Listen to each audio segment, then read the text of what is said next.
So we've all been sold a myth that the secret to success is to do more, to hustle harder, to optimize every second until we burn out.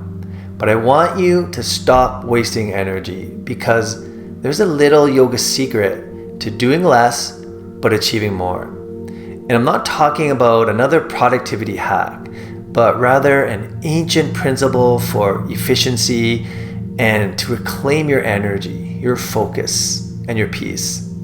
I'm going to reveal to you in this video how to use this yoga principle to do less, and in doing so, becoming infinitely more powerful. Welcome, friends. My name is Jay, and I'm a yoga teacher and therapist, an Ayurvedic practitioner, and a wellness coach. And for the last 20 years, I've had the honor of guiding others through healing and wellness retreats around the world and facilitating yoga teacher trainings. So to unlock this 3,000-year-old yoga principle taught by the sages, we need to focus on 3 points. Point number 1, the lie we believe versus the ancient truth. First, to move forward, we have to shatter a lie that we've been told about what it means to be efficient. And for many of us, efficiency means speed. It means using a lot of energy in a frantic way, or multitasking, or even life hacking your way to an empty inbox. But that can be a recipe for exhaustion, not fulfillment. The ancient masters of yoga, they had a radically different idea.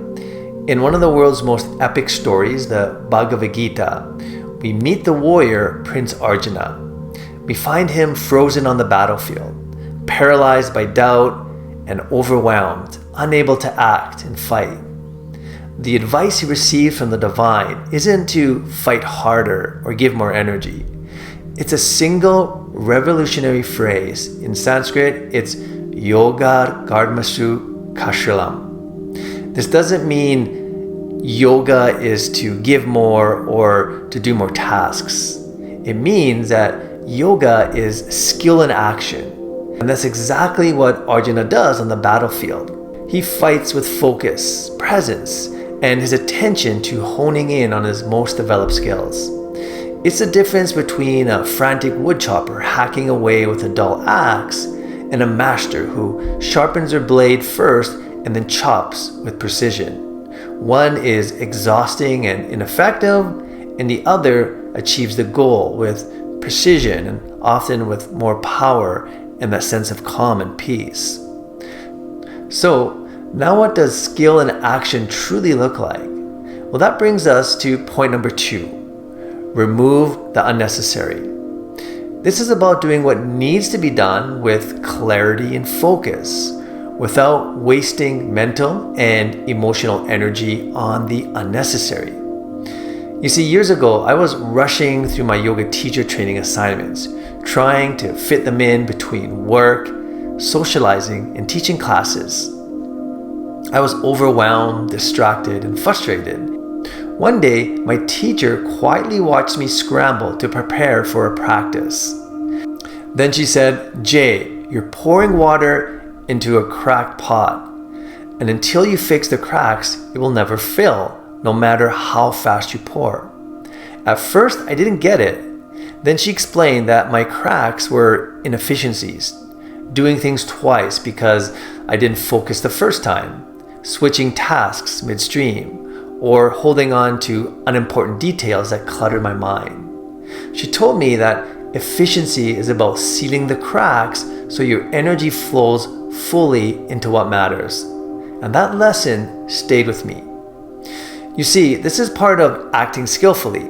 When you contain your energy and focus wisely, what do you think happens to that constant anxiety and overwhelm? Well, it begins to dissolve and is replaced by quiet clarity.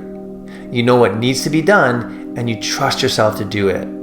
That voice of self-doubt, it gets quieter. Each task you complete with intention and skill becomes a testament to your own capability. Confidence is no longer something you chase. It becomes the ground upon which you stand on. Burnout, it becomes a foreign concept. Why? because you're no longer draining your battery on pointless worry, misunderstandings, or tasks that don't align with your inner being. You learn to rest, to restore, and to connect with people who uplift you, not drain you. You create space for joy, creativity, and the simple magic of being present. Okay, let's move on to the last point, number 3. Make your life a sacred practice. This revolution doesn't start by overhauling your entire life tomorrow. It starts with your next breath and your next small action. How do we bring this into the real world?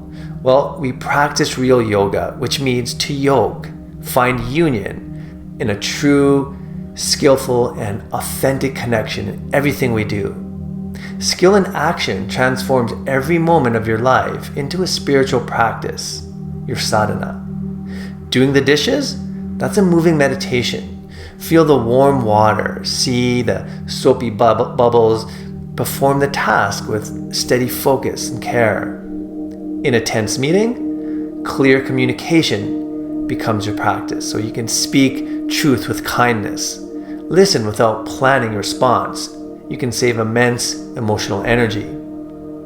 Feeling drained? Restoration is your practice. Learn to schedule rest with the same commitment you give to your work. Try some of our yoga meditations and relaxation practices offered here on our channel. A strategic pause is not quitting. It's the most effective way to recharge. This is about turning every action into a statement of your values. It starts with one simple question that you can ask yourself a dozen times a day. How can I do this with skill, with presence, and with a sense of calm and peace? The lie of the hustle tells you to race, to use more energy. The wisdom of yoga invites you to flow like a river, navigating its course in the most efficient way. Remember, efficiency isn't about speed. It's about heart.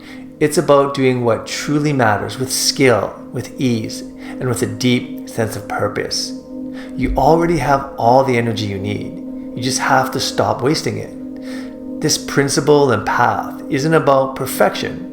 It's a practice. It's about choosing moment by moment to move through each action with focus and grace, just like the masters. If these points and story resonated with you, please leave a comment below and I'd love to know your thoughts. Thank you for listening. May you move with ease and purpose. Peace and namaste.